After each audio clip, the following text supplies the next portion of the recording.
မင်္ဂလာပါရှင်ဒီဗီဒီယိုလေးကတော့ကျမတို့ရဲ့ daytime mindful with the universe ဖြစ်ပါတယ်ရှင်ကျမတို့ဒီနေ့တစ်နေ့လုံးစက်ကြောလာကြီးနဲ့အတူတူရှိနေဖို့နေ့ကင်းတစ်နေ့တာဖြစ်ပါတယ်ရှင်အချိန်ကတော့မနက်9:00နာရီကနေညနေ9:00နာရီအတွင်းမှာကျမရဲ့ဒီဗီဒီယိုထဲမှာပါတဲ့အကြောင်းအရာတွေအားလုံးအကျုံးဝင်မှာဖြစ်ပါတယ်ရှင်ဒါကြောင့်ကျမမိတ်ဆွေတွေကဒီဗီဒီယိုထဲကနေကျမလမ်းညွှန်ချက်တွေအတိုင်းအားလုံးကိုတက်သွေမတိတ်မလွဲမသွေလိုက်ပြီးတော့လုပ်ပေးပါရှင်ကျမတို့ method 3ခုနဲ့သွားမှာဖြစ်ပါတယ်ပထမ method ကတော့ slow method ဖြစ်ပါတယ်ရှင်ဒုတိယ method ကတော့ silent method ဖြစ်ပါတယ်တတိယ method ကတော့ mindful method ဖြစ်ပါတယ်ရှင်အခုပထမဆုံး slow method ကဘာလဲဆိုတာပြောပြပါမယ်ကျမမိတ်ဆွေများအခုဒီဗီဒီယိုကိုကြည့်တဲ့အချိန်ကစပြီးတော့ပြည်သည့်အရာမဆိုအရာအားလုံးကိုဖြည်းဖြည်းချင်းပဲလှုပ်ဆောင်ပါရှင်ဆိုလိုတဲ့သဘောကတော့စန္ဒတွေမစောနဲ့ဖြစ်ပါတယ်စားရင်လည်းစန္ဒမစောနဲ့သွားရင်လဲစန္ဒမစောနဲ့ပေါ့နော်တိတိကျကျလုပ်ပါနော်အလုပ်လုပ်ရင်လဲစန္ဒမစောနဲ့တွေးရင်လဲစန္ဒမစောနဲ့နော်ဒေါသထွက်စရာဆိုရင်လဲစန္ဒတွေမစောနဲ့တယောက်ယောက်ကိုတခုခုပြောစရာရှိတယ်ဆိုရင်လဲစန္ဒတွေမစောပါနဲ့တိတိကျကျဖြည်းဖြည်းချင်းလေးတွေးခေါ်ပြီးတော့မှလှုပ်ဆောင်ဖို့အတွက်ဖြစ်ပါတယ်နော်မိသည့်အရာမဆိုတတိနဲ့နေဖို့အချိန်ဖြစ်ပါတယ်ရှင်ဒီ slow method ကိုအခုချိန်ကစပြီးတော့လိုင်းနာဆောင်ရွက်နိုင်ပါပြီရှင်ဒါကြောင့်ကျမမိတ်ဆွေတွေကဘယ်အရာပဲလုပ်လို့ဖြည်းဖြည်းချင်းနဲ့เนาะစိတ်အေးလက်အေးအလုပ်လုပ်ဆောင်ပါဆိုတာလေးကိုပြောချင်ပါတယ်ရှင်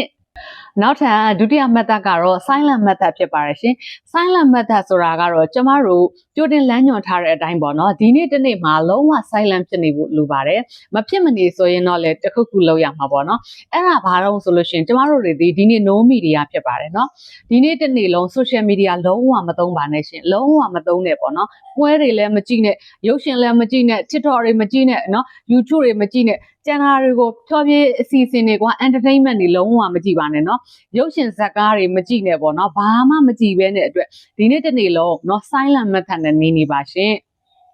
်နောက်တစ်ခုอ่ะပေါ့နော် no phone ပေါ့နော်ဘယ်တငယ်ချင်းကိုသတိရလို့ဖုန်းဆက်အောင်မယ်တို့ဘသူ့ကိုသတိရလို့ဖုန်းဆက်အောင်မယ်တို့အဲ့ဒါမျိုးတွေမလုပ်နဲ့ပေါ့နော်ကိုကစပြီးတော့မှဖုန်းဆက်တဲ့အလုပ်တွေကိုမလုပ်ပါနဲ့ကိုတခြားတစ်ယောက်ကမဖြစ်မနေဖုန်းခေါ်ရဲအရေးကြီးကိစ္စဆိုလို့ရှိရင်တော့ဖုန်းဆက်ပြီးလို့ရှိရင်တော့နော်ဖုန်းကိုမသုံးမဲနေဖို့အတွက်ပြောချင်ပါတယ်ရှင်နော်ဒါလေးကိုလည်းတည်တည်ချာချာလှုပ်ဆောင်ပါဒီနေ့တစ်နေ့လုံး silent လုပ်ရမှာဖြစ်ပါတယ်နောက်တစ်ခုပေါ့နော်ဒီနေ့တစ်နေ့အတွင်းမှာစိတ်ဆိုးစရာများစိတ်ညစ်စရာများကြုံခဲ့လို့ရှိရင်လည်းပဲပြောစရာဆိုစရာတွေရှိတယ်ပေါ့ကွာဒေါသအလျောက်ပြောရဆိုရမယ့်အကြောင်းအရာတွေဆိုလို့ရှိရင်လည်း silent လုပ်ပြီးတော့နေဖို့အတွက်ပြောချင်ပါတယ်နော်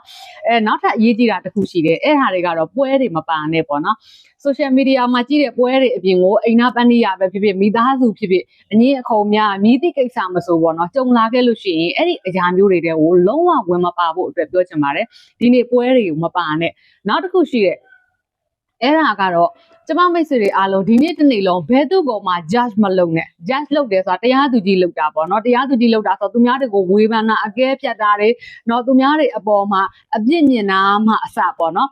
သူကဘလို့လဲမသိဘူးစသဖြင့်ပေါ့နော်မြည်သည့်အကြောင်းအရာမဆိုအားလုံးကို no judge ပါနော်ဒီနေ့ no judge ဖြစ်ပါတယ်ဘယ်သူ့ကိုမှမဝေဖန်ပါနဲ့လူအားလုံးဟာသူ့ဘဝနဲ့သူရှိပြီးသားဖြစ်ပါတယ်ကျမတို့ကလည်းကိုယ့်ဘဝနဲ့ကိုယ်ရှိပြီးသားဖြစ်ပါတယ်ဒါကြောင့်မလို့ဒီနေ့တစ်နေ့လုံးမှာမြည်သူ့ကိုမှမဝေဖန်ဘဲနဲ့ကိုယ့်ဘဝကိုကိုယ်စိတ်နဲ့ကိုအေးချမ်းချမ်းလွတ်လွတ်လပ်လပ်နေဖို့အတွက်အကြံပြုပါတယ်နော်ဒီနေ့မှာမဖြစ်မနေရောဥပမာမိသားစုဆိုင်ရာများ relation ကိစ္စများစသဖြင့်စိတ်ညစ်စရာများကြုံလာခဲ့ရင်တောင်မှပဲအားလုံးကိုဒီနေ့တစ်နေ့တာလုံးမှာလုံးဝကလကာချထားပြီးပါရှင်နောက်တတိယမြောက် method ကတော့ကျမတို့တွေရဲ့စိတ်ပိုင်းဆိုင်ရာတွေကိုပေါ့နော် mindfulness ဖြစ်အောင်လို့နော် gratitude method လေးတစ်ခုလုပ်ရမှာဖြစ်ပါတယ်အဲ့ဒါဘာလို့ဆိုရင်အခုချိန်ကစပြီးတော့ကျမမိတ်ဆွေဟာအရာကို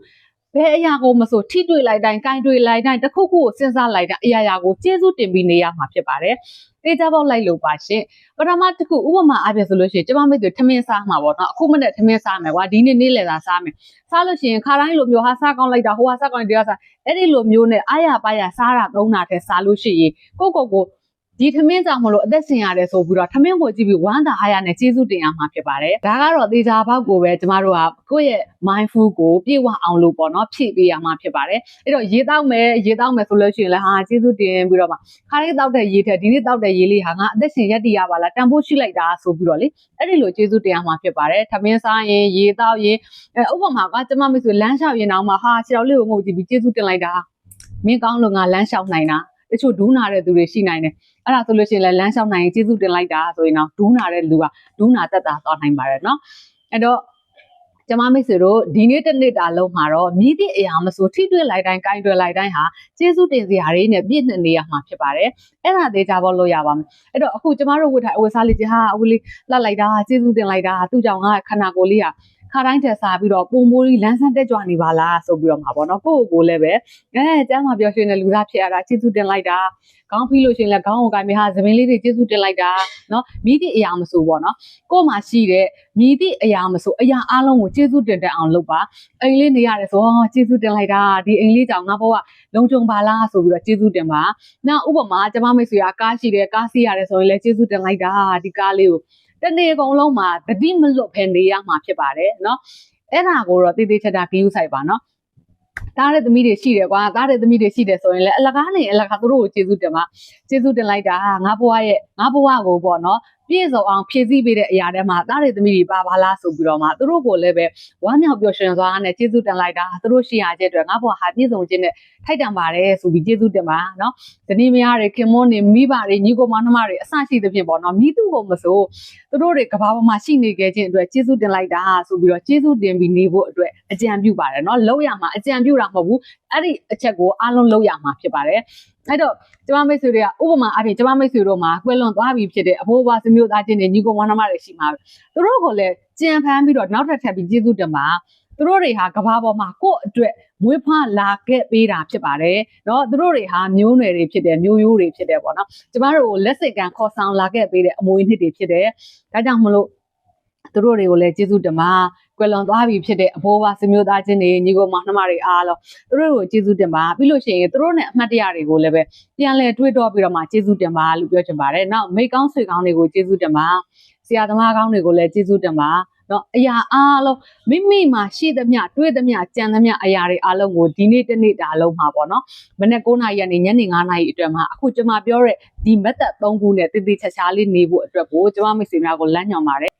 တည်တည်ချာချာလိုက်လို့ရမှာဖြစ်ပါတယ်နော်